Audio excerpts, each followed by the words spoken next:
Hello, and welcome to Real Chat with Kat, the podcast dedicated to igniting your entrepreneurial spirit and empowering you to conquer new horizons. In this podcast, we chat with inspiring entrepreneurs on their journey to success through some amazingly insightful and expansive conversations. These episodes thrive on thought-provoking chats where our guests fearlessly explore their path to success, sharing their experiences, failures, and triumphs. No topic is off limits as we deep dive into the talked about and not so talked about pieces it takes to build a business, overcome limiting beliefs, deal with personal struggles, and everything in between that shapes our lives and our businesses.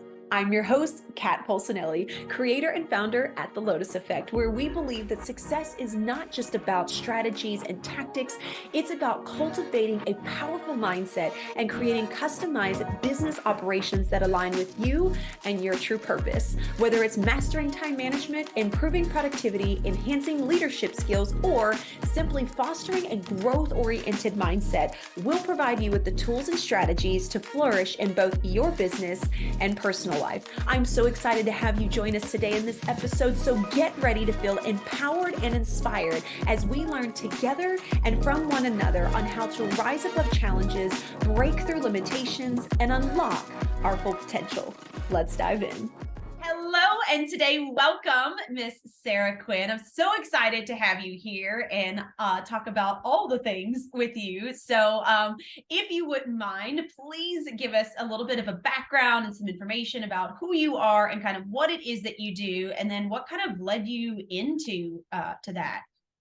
Yeah, so thank you so much for having me. Of course, I always love, the opportunity to share some space. We've had some really great conversations over the last little bit.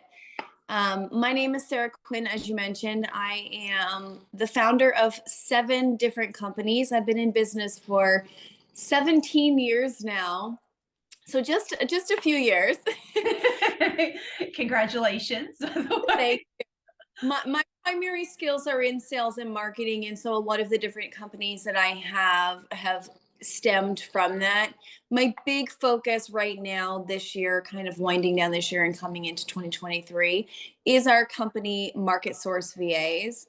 It's all about providing virtual assistants to, different communities, different spaces online in different companies, and really helping them partner and pair with services that they need, but more importantly, educating both sides on how to work together efficiently. Yes. This is a big challenge in that arena. Yes, definitely. So what got you into the world of entrepreneurship to begin with? What kind of gave you the idea or pushed you into that? Yeah, so that's a really interesting story. I actually have a background in the medical industry, which very few people know. And I was a young single mom. I was starting out I started out as a personal support worker and was going into my nursing program. But life happens and baby number 1 came along, and it just was not the best timing to be diving, so full on into school at a young age. So I started cooking for the elderly because I was doing home care as a PSW, which got me into the business world. I had to learn how to do that. I have no idea, how the jump went from cooking for elderly people into, real estate and, consulting in so many different things. It's just one of those things that life just sort of evolves and pushes you into the path that you're really meant to be on. So it was a complete fluke. It was never something that I planned. I actually wanted to be a doctor. Okay. Well, I'm so in love with that profession still, and I admire it so much. I really am grateful for where I landed. Obviously, it was where I've meant to be. I've definitely been able to shine in this area. But yeah, I learned everything that I know now from cooking, which is not typically how that happens in my experience, but the world will make you land where you're supposed to. So yeah. Definitely a little bit of a twist there.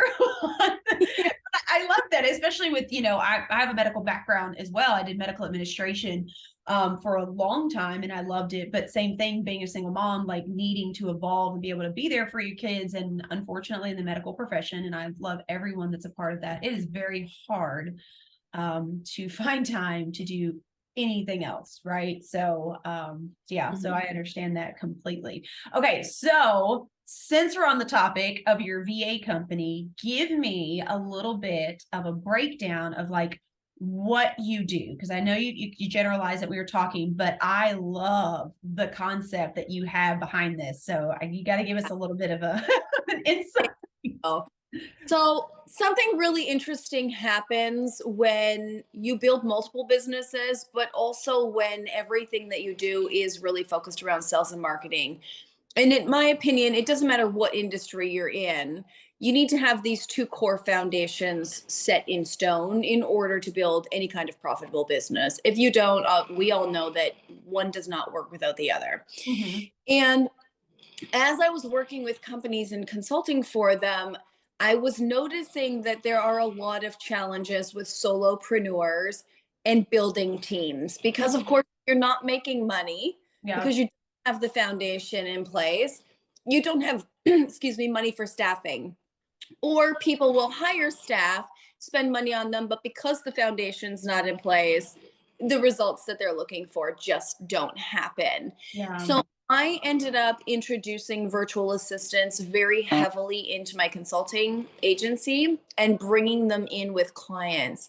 Last year, actually December 25th, so Christmas of last year, I purchased a company in the Philippines that are virtual assistants. And one of the things that really stemmed from that was the knowledge that the average virtual assistant is not taught to be a critical thinker. Mhm. They're taught to be a doer. So research this, copy and Yeah. paste this, create social media, which if anybody knows the average VA, and I don't mean it in a demeaning way, but the average VA doesn't understand the full circle marketing and sales cycle. Mhm. So when you ask them to create social media, anybody can put a post up. I Yeah. mean, but whether that post has the ability to tell the right story, make people feel something powerful, or convert is very different and has very different results for your business. Mhm. So, shortly after purchasing this company, of course, what we do when we get into acquisition is we take companies and we find kind of the challenges and rebuild them. So, I launched a school shortly after called Globiversity. It's a virtual school for Filipinos primarily at this time. We do have some places that are starting to jump on board now, but Mhm. primarily it was for the Filipino VAs who really needed to understand this full circle cycle. Mhm. So what we do is the school is a completely free school. It's 100% free. There's I no love fee. that. We actually only employ students who have taken our courses because we want to know that they understand all of these different facets that come with Mhm. marketing. But what we've done is instead of teaching them how to post on social media, we teach them how to craft a post that not only encompasses the storytelling component, but leads people into that call to action. So really looking at what does this look like? So for example, our content creation course talks about, understanding what are the right kinds of blog topics Mhm. for a company to create. And so we give them tons of examples. So if they're working with somebody, they already understand that, writing a blog about what I did today isn't really useful unless we know how to tie it back into the story. But Yeah. in 10 ways to up level your business using blank software, that's going to be really meaningful to somebody who wants to utilize it. But Mhm. what we teach them is to take this article and then break it down into social media posts. So the article will go out as an email campaign. It will go out on LinkedIn as an article on LinkedIn. It'll be a long social media post. And then, of course, it's a blog on their website. Mhm. What they also do is they take chunks. So they take paragraphs, pair it with photos, and then those become smaller posts. And then we teach them to go through and take one line. By the way, this is a good tip for anyone who wants to create content with ease. But through and kind of find the one-liners that really like have a punch and then use those as a quote. And so that becomes something quotable that this entrepreneur or agent or, depending on what industry they're in, can utilize. So they're essentially taking one piece of content, and sometimes they're not even the one writing it, right? If I said to Yeah. you, spend 30 minutes and write a blog, here's the topic, you write the blog, and then I'll take it away and I'm going to break it down into like 10 days worth of social media. Hmm. It's going to cost you, $50, $60 to do this. That's going to make Yeah. your life much more easeful. But they understand that the entire purpose of this content, well, it's easy to break it down. The entire purpose is to lead people to something. We're not just trying to get likes and followers on social media, because it doesn't really matter, Yeah. right? It Yeah. really doesn't matter anymore. So the school is primarily focused on the understanding of the sales and marketing aspect. How do we integrate this in? But also, how do they, as virtual assistants, work alongside someone so that they can become integrated as a team member, not Hmm. just that person that you say, like, oh, I don't really want to do this task. You know, Yeah. you just kind of pass it off to someone, although that's very useful and helpful for the things that we don't want to do, because I'm all about creating joy in my day. If they know that something's not working for your business, a, a good solid foundation for a business knows that it's important that people can say, like, hey, I've been doing this task for 3 weeks and it's not getting any results. Like, Yeah. maybe we should switch this up. And they know enough about the marketing and sales process to be able to say, I have another idea. I think we could try this. Hmm. Able to step in to support the process, as opposed to just being someone that we pass things off to. So they really become integrated team members. Yeah, which I absolutely love, because I do feel like that's a huge missing piece with people that are looking to add people into the teams, especially when you go into the realm of virtual assistants, right? I feel like we have good intentions, but like you said, it's really just like, there are things I need to get off my plate. So you just hand it off to someone and expect them to know how to do it. Whereas what you're talking about is really teaching someone how to integrate the process, wholeheartedly take the tasks that they're given, but also kind of become the expert, since it's been handed off to them, to be able to come back and confidently say, hey, this is what's been going on. So like you were saying, you form that team. And I think a lot of people miss that when they hire virtual assistants, is understanding that it's a team. And you also want people that know how to relay your message, right? Not just their message, or how that they need to know how you work, how you are as a person, if you like to be funny, right? Things like that, to help them grow and be like, oh, this is how we could do things in your business. So Yeah, exactly. One of the really interesting statistics that I don't think a lot of people realize, and it's really important if you're on the hiring side of this, the average entrepreneur will hire 3 to 5 virtual assistants within a 3-year time span, usually like the first 3 years of their business, mhm. and hire them within 2 months. Oh, wow. And they will hire and fire, and then hire and fire and hire and fire. And what's projected is, well, the virtual assistant just didn't know what happened. Yeah. But after building the school and having over 700 students go through it, and we actually have spent time trying to understand, where are the breakdowns between client Mhm. and VA. One of the biggest challenges is that virtual assistants are expected to come into processes that don't already work and rework the process. Yes. Ought to be critical thinkers, they don't know. So they just keep doing, Yeah. right? They just keep doing what they're told, and then they get fired. The best way to work with a virtual assistant is to either, one, bring them into a process that already works, create the SOPs, is what we call the standard Mhm. operating procedures, or whatever, record a video, anything, and say, this is what we want you to do. We just Yeah. need you to duplicate this. This is a time saving, skill here, right? We're Yeah. bringing save time. It already works. We just need someone to take it off our plate. The other side of it is to hire a VA, because your process doesn't work. But what you're really hiring them for is to have somebody else who isn't as costly to the business, who you, Mm-hmm. okay, we've been doing it this way, it doesn't work. Can you come up with 4, 5, 6, 7 other ways that we can try this, and let's start testing?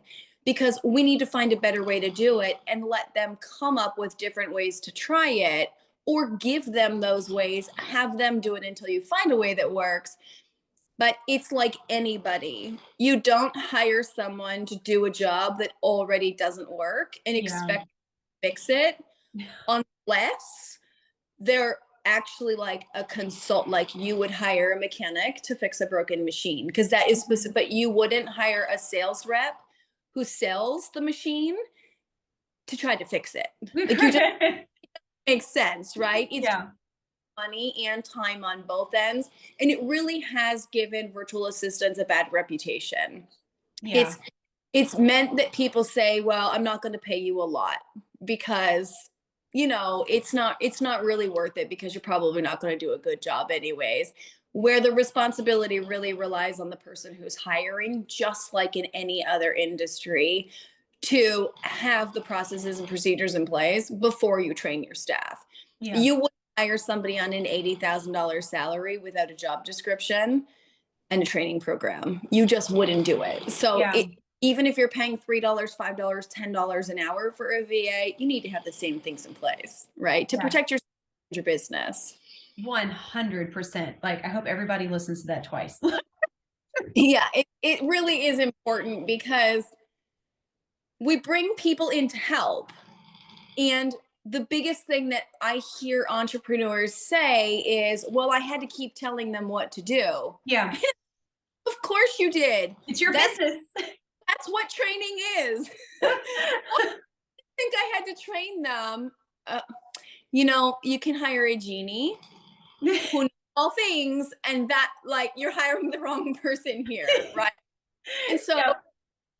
not to crap on entrepreneurs, because I've done it before too. In the earlier days, I hired and fired left, right, and center, because, Mhm. you just don't know what you don't know until you've heard it. But we can all create a better work atmosphere when we just have the things in place. Plus, we can scale and have more sales and profitability, which is Yeah. ideally why you're saving time, anyways, right? You want to save time to make money. So, 100%. And yeah. I feel like you're allowing them to be a person. I think we get stuck in that, especially, I'm going to go off on this one, Americans, especially, right? We that are privileged find that there's something cheap. And so that we just expect it to work, because we live in a society where everything should happen rapidly, right? We have no patience or anything. So then we take this person in and we just shove them to the side to handle something. And we forget that you add people in so that you can build a team that can help your business, but you also have to understand the aspect of whomever is on your team deserves a hell of a lot of credit, because if it wasn't for them, your company, your business, whatever, would not run efficiently without them. And so that deserves a lot of gratitude and appreciation and conversations on a regular basis to make them a part of your team. It's the same thing in the workforce, right? In a corporate world. If you work in a corporate world and you're the boss, but you don't give two craps about all of your people that are doing a fantastic job, what's going to happen? They're going to freaking leave and go somewhere else where they feel appreciated. Yeah. So I would say, as I don't even say necessarily as a female business owner, but you know, being a mom and having kids and doing the different facets that I have in business, there's a deep sense of empathy and respect for knowing what it's like. And I mean, I don't know it obviously to the degree that they do, but knowing and understanding what it's like to really be a Filipino making $3 or $5 an hour. Mm-hmm. We take a lot of time to get to know our staff. So our core mission is to help reshape the economic landscape in the Philippines. So I have a really deep understanding that if we can take someone who's used to getting $3 an hour and have them make $5 an hour, this doesn't only change the person. So what we know about finance is that when somebody doesn't feel financially secure, they don't feel safe. Mm-hmm. And people don't feel safe, their basic living standards and their basic needs are typically not met, Yeah. right? Financial. What happens in this space is the VAs will try to take jobs of any sort because they just need to get a job and Yeah. they don't actually know how to do it, which causes many problems. But at the same time, what I think a lot of people don't understand, and we've really spent a lot of time trying to understand, like, what is your quality of life? Mm-hmm. Like, what is that? Some of our VAs, after months of working with us, we learned that some of them were sleeping on cement floors. They don't have beds. That when the typhoon comes, it's very normal for rain to come through their tin roof because part of the roof is missing from the last typhoon. Mm-hmm. There are an average of 20 typhoons a year in the Philippines. I'm becoming quite the expert on this stuff now. But can you imagine going through a natural disaster, having a 10-day break, and then going through another natural disaster and still showing up to work Yeah. to make a couple dollars an hour, which doesn't actually meet a typical basic living standard, and then have someone fire you because they didn't have the process in place? Yeah. It's, and not to crap on us as entrepreneurs, but a lot of times we get so into the I just need help, right? I just Yeah. need someone over. I just need to build my business. Like, Yep. I just need my stuff to come together. That we do often forget that this is a person, Mm-hmm. like a living, breathing person with a life on the other end of, typically it's a screen, right? On the other end of that screen. Mm-hmm. And the way we show up for them, it matters, right? Yeah. It determines how we are culturally as a business. And I mean, I've grown to really love and appreciate all of our staff and get to know them. I know some of their kids, we know their birthdays. We spend a lot of time doing that. And I'll tell you, these staff, we could ask them pretty much anything at any time of day. Not that Mm-hmm. we try not to do that, but I could pick up the phone and say to any one of them, like, hey, we're really stuck. We need this. They will show up because they understand that we value them as a person.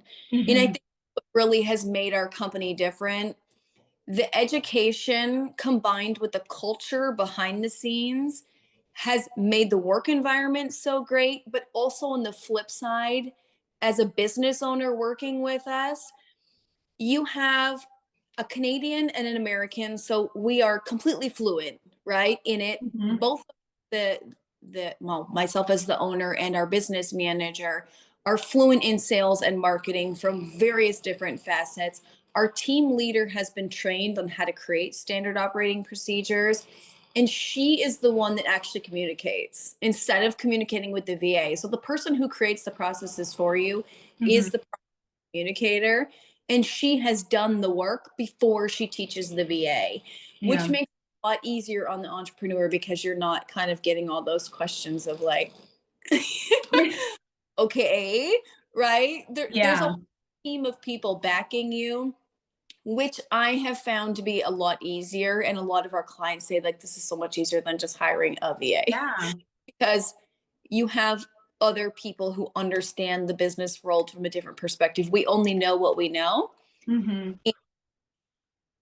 In the Philippines, you can't get a job. I mean, they don't have, well, actually, they do have Starbucks. You can't even get a job at Starbucks in the Philippines unless you have an education. But if you can't get a job, how do you get an education? Because you can't Yeah. pay for it.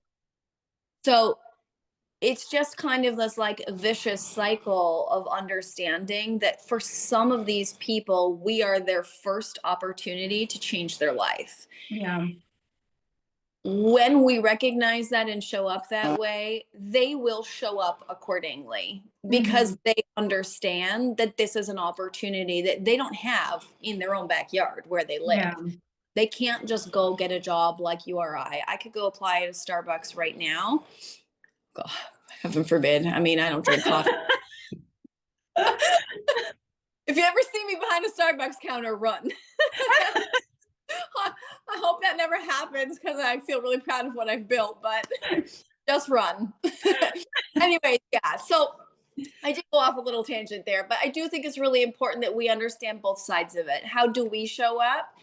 And what should you be looking for in a VA, right? Yeah. Somebody trained and qualified and somebody who is a critical thinker, not just a doer, because doers, unless you need someone to like input receipts, I mean, Mhm. hire a doer for that, great, because they don't have to really think outside the box. But if you Yeah. want someone to tap into your marketing or even edit your podcast, right? The show notes in your podcast should link back to you and your free download or mention, your upcoming launch or course or program or something. Yeah. And I'm not a critical thinker. I don't know to add those things in, Yeah. right?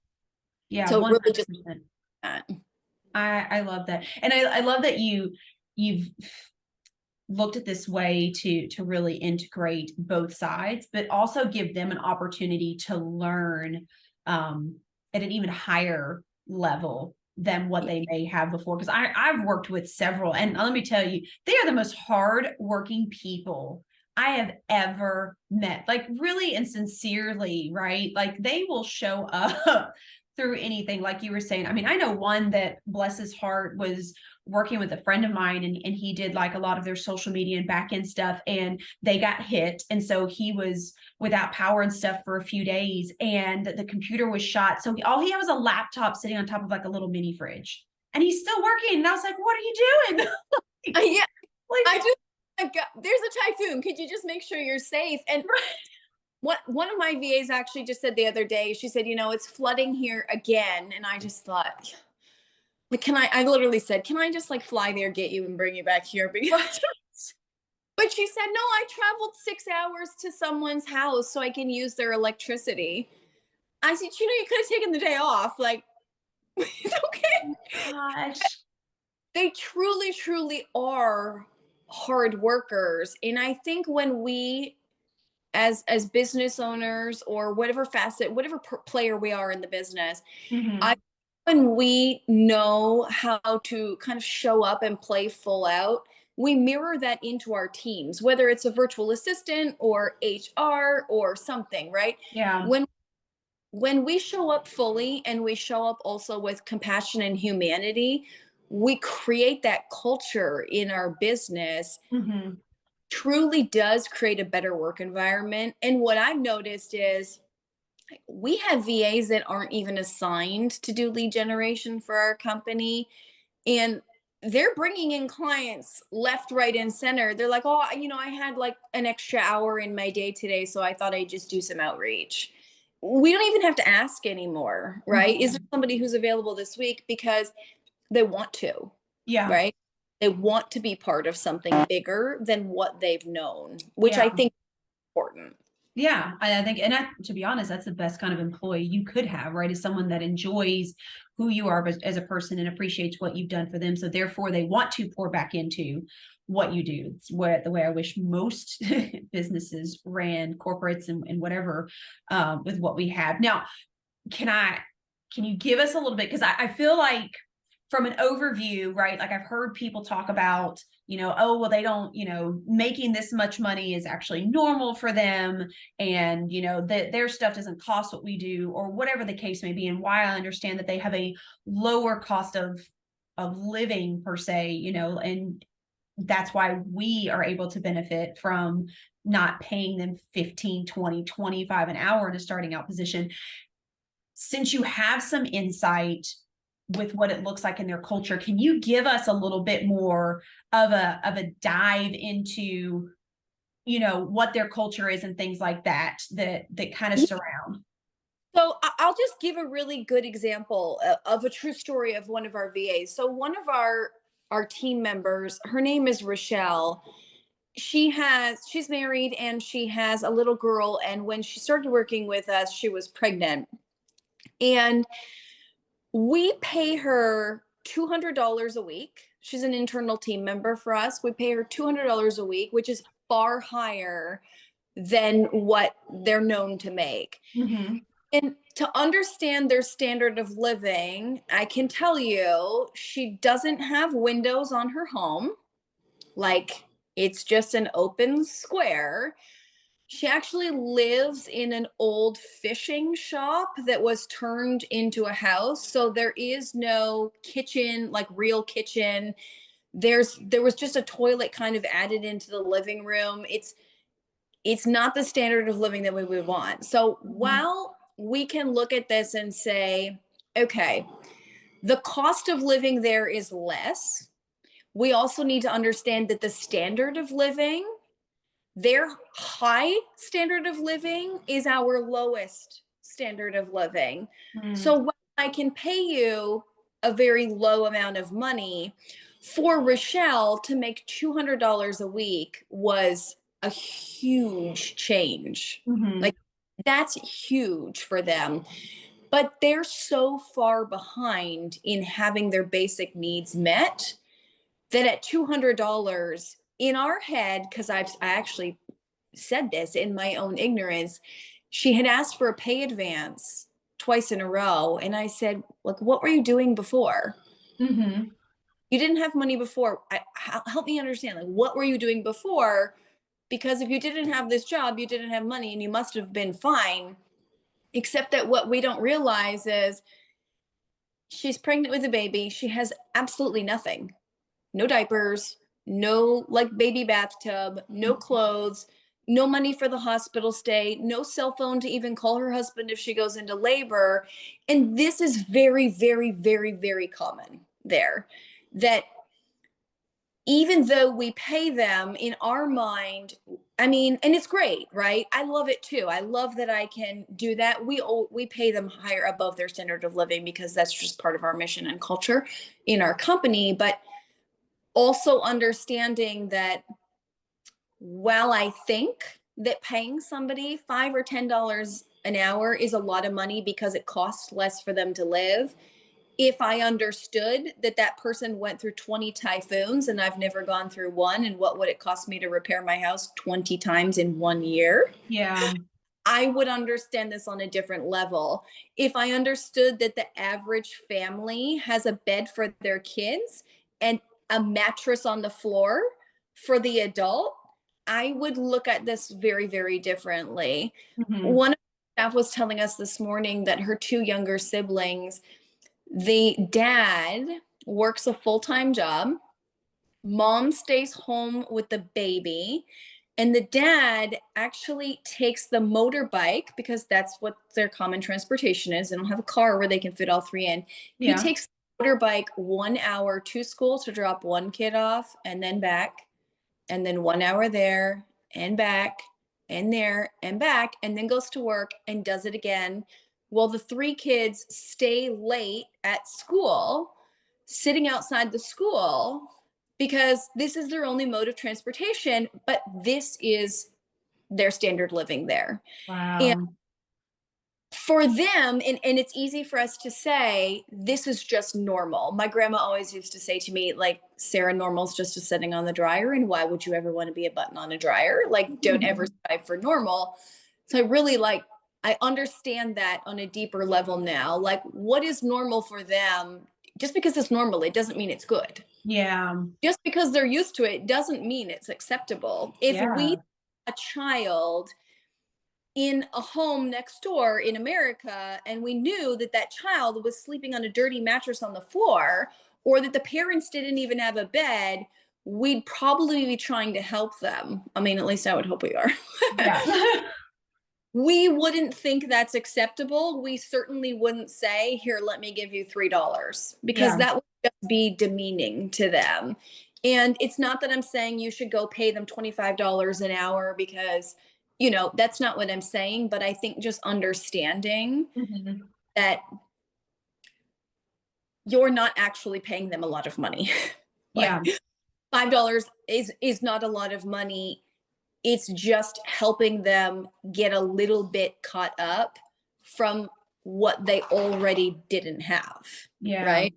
If I can afford to feed my baby 3 times in a day versus 2 times, that's still not what would be considered acceptable here where I live. Right? And so, yeah, it's definitely a challenge for people because they don't really necessarily want to think about that. Mm-hmm. When it's kind of why I love what we do, because we think about it And so we've really been able to advocate with our clients. We do monthly reporting. So, like, here's where you were at the beginning of the month. Here's what we did for you. Here's where you are. Here's the challenges. Here's what we think we could do to implement it. Mhm. And while we go through this result process, we say, like, these are the results that we got for you. Your VA is making $5 an hour. We start them all at $5 an hour because that is above the typical. So it's a Mhm. great starting point for them. We'll say, are you interested or open to giving them a 25-cent an hour raise? Because that is a change in their quality of life there. It's Yeah. not overly, it's not an overly big ask for us on our end. Mhm. Does really change their quality of life, and it helps them start to like get actually caught up on these things that they're so far behind in. Yeah.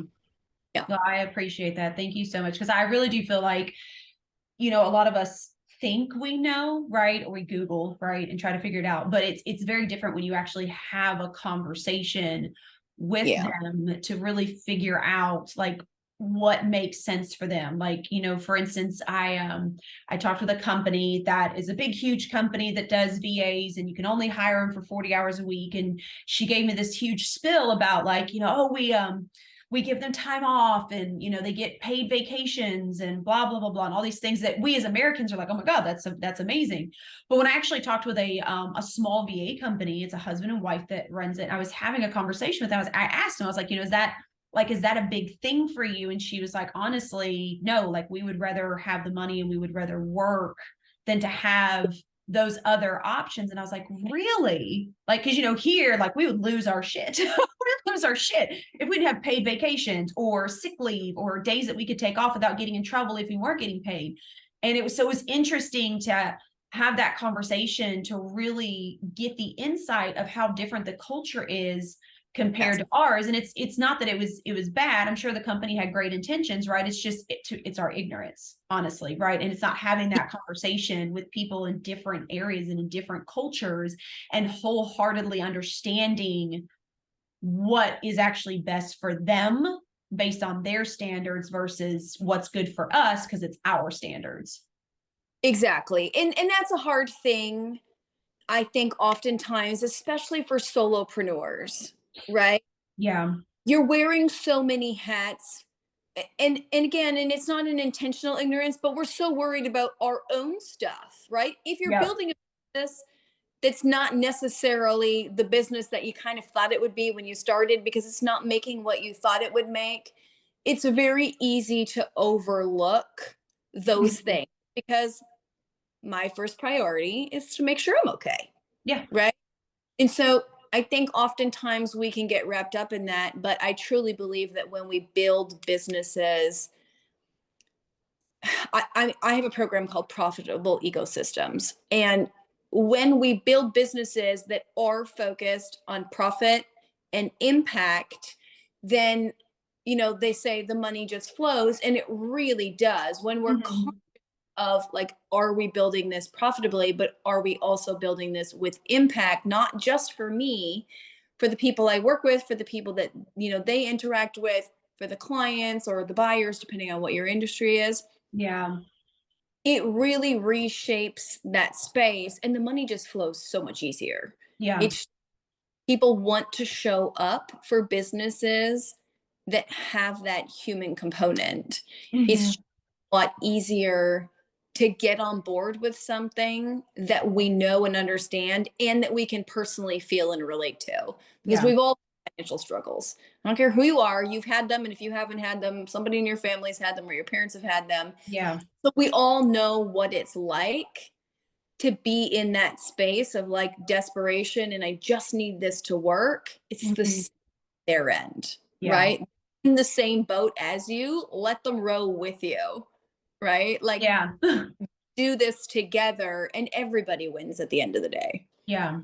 Yeah. And I love that. And I appreciate it, you giving us the information to help people understand on a much, similar basis, instead of it seeming like it's just this far away thing. And well, I'm, helping, but I'm helping my business too. So I really sincerely appreciate you giving us that look, because I do feel like we need to better understand, because there are a lot of people out there that do want to help or do want to make sure they're doing the right thing. We just, again, like you said, we don't know what we don't know, right? And so you may not know what you're doing wrong because you didn't even realize what the difference was. So I appreciate that wholeheartedly. So to wrap up our conversation, I always love to ask everybody, like, what is one piece of advice or positivity or quote that you have that you feel like you constantly go back to that would really help our listeners in their business or in their life? So I think the biggest piece of advice that I could give to anyone is going back to the processes.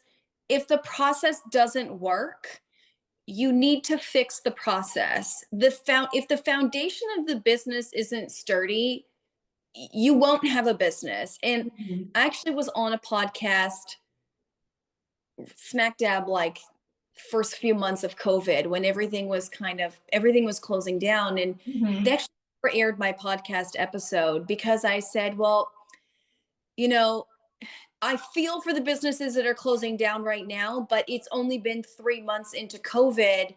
And while obviously some of them had to close down for health reasons, but the ones that had to close down because they weren't financially able to support it, I said there has to be some responsibility on the business owner to have not had a proper foundation, both like structurally and profitably, for the business to be able to sustain any hardship. Mhm.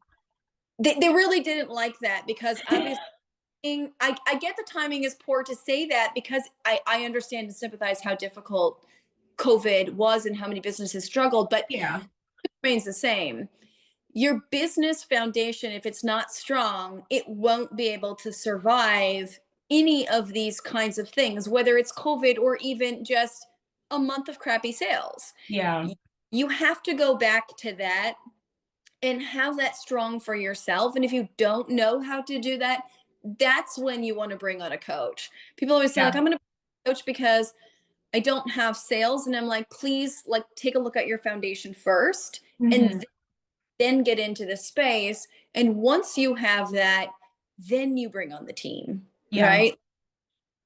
Get it sturdy for yourself first so that you understand it and you know how it works. Because there's nothing worse than having someone come into your business and try to work a process that doesn't work. It's frustrating for them and it's frustrating for you. And it's such a waste of money. It Yeah. is people spend so much money and time training people on things that already didn't work. And it's like, Yeah. you knew it didn't work, right? You just hope somebody put a Band-Aid on it, Yeah. right? And like fix it. Just In our companies, all of our companies, the rule is you're 100% responsible 100% of the time. It's always your fault. And every time we hire someone and we say this, they're like, no. I said, but what that means is it's also always my fault. I'm the one that hired you. I'm yeah. responsible for you. And when we can take that level of ownership with processes and foundations, we fix things really quickly, right? Yeah. My fault that this isn't working, so it's my responsibility to fix it. Someone will step up to the plate Yeah. and these things work, whether it's trial and error. It might take a little bit of time, but you still need them to work. Otherwise, the business is just kind of floating. So, Yeah. 100%. yeah. Well, thank you so much, Sarah, for all of your information and your insight and everything. So where can people follow you, touch base with you, find out more about like your VA company for anyone that's looking for that as well? Where can we find you? Yeah, the company is Market Source VAs. The school is called Globiversity. I always tell people to kind of check out the school landing page. It's just a great, snapshot into what are they actually learning, because it's not just here's how you use Zoom. It's no, here's how you use Zoom to create sales and generate leads. And, Yeah. and it's interesting to kind of tap into that and see that and understand like culturally how we're different that way. But yeah, you can find us at marketsourcevas.com. Okay, wonderful, wonderful. Thank you so much for your time and your insight, and the lesson today. Like I think that's fantastic. I love learning about cultures anyway, so I'm always a learner, and I love knowing what other people go through because I think it really helps you be more humble in your own life of what you're dealing with. So thank you so much, and for everybody else that's listening today, I hope you guys got some amazing takeaways from this. And until next time, be sure to do one thing positive every day for someone else, and it will bring you gratitude and it will bring you up. So until next time, mwah. Thank you so much. That was great.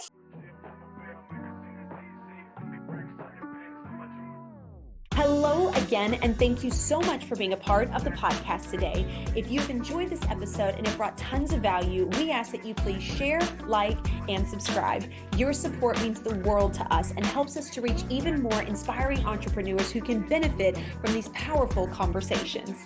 If you haven't already, be sure to leave a review on iTunes, as this feedback is an amazing gift that fuels our growth and helps us to continually improve this podcast. Looking for an extra dose of inspiration and empowerment? Be sure to connect with me on social media. You can find me at The Lotus Effect Coach, where I share valuable resources and tips while sharing my own journey of being an entrepreneur. And if you're interested in learning more about my coaching programs and services, be sure to check out my website at the-lotus-effect.com. Once again, thank you so much for being a part of Real Chat with Kat. Your presence and support makes all the difference. Remember, whether you find yourself in the depths of the mud or on the path of growth, we all have a unique journey. And just like the lotus, some of us start in the dirtiest of mud, yet as we rise and grow, we blossom into something beautiful, unique, and truly one of a kind. To all of my visionaries out there, keep rising and growing as you create your own Lotus Effect.